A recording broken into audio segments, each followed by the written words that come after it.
هنقول بعض نقط معينه تخليني اقدر استفاد باكبر كميه حديد موجوده في الاكل وتحسن من امتصاص الحديد في الاكل. ايه هي النقطه اللي هاخد بالي منها لما اجي اعمل طبق فيه حديد؟ ايه اللي يخليني استفاد بكميه اكبر؟ اول حاجه ادور على الحديد زي ما قلنا في مصدر حيواني.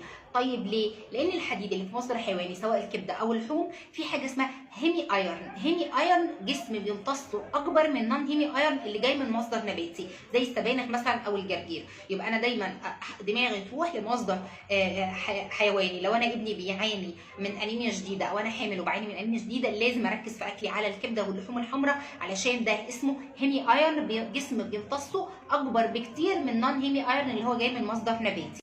تاني حاجه ناخد بالنا منها لما اجي اكل حاجه فيها حديد، فيتامين سي. فيتامين سي والحديد دول كده ايه، لازق في بعض. ما اخدش حديد من غير فيتامين سي لان فيتامين سي بيزود فرص امتصاص الحديد بنسبه كبيره. طب يعني ايه مثلا؟ اديني مثال. لو انا مثلا هاكل سبانخ يبقى انا اكل سبانخ اخد معاه بقدونس عشان البقدونس فيتامين سي فبيعلي من امتصاص الحديد. لو انا هاكل مثلا كبده او لحوم يبقى انا قبل الاكل هاخد كوبايه عصير برتقال او كوبايه ليمون. كل الحاجات دي بتعلي من امتصاص وفرص امتصاص الحديد اللي موجود في الاكل اللي باكلها. ثالث نقطه عكس الثانيه، احنا قلنا او اهم حاجه يبقى معانا فيتامين سي.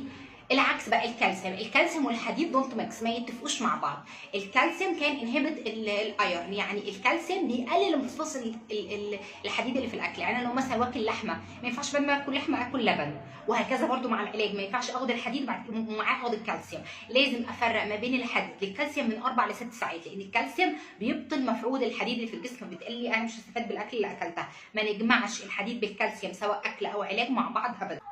رابع نقطه برده، ما ادمجش الحديد مع الشاي او اي كافيين بعد الاكل، لان الشاي والكافيين والحاجات دي موجود فيها حاجه اسمها بولي فينولز. بولي فينولز ده بتقلل برده من امتصاص الحديد. يبقى انا لازم ابعد عن الكافيين تماما بعد الاكل مباشره علشان ازود فرص امتصاص الحديد اللي في الاكله، لان فيها بولي فينولز بيقلل امتصاص الحديد.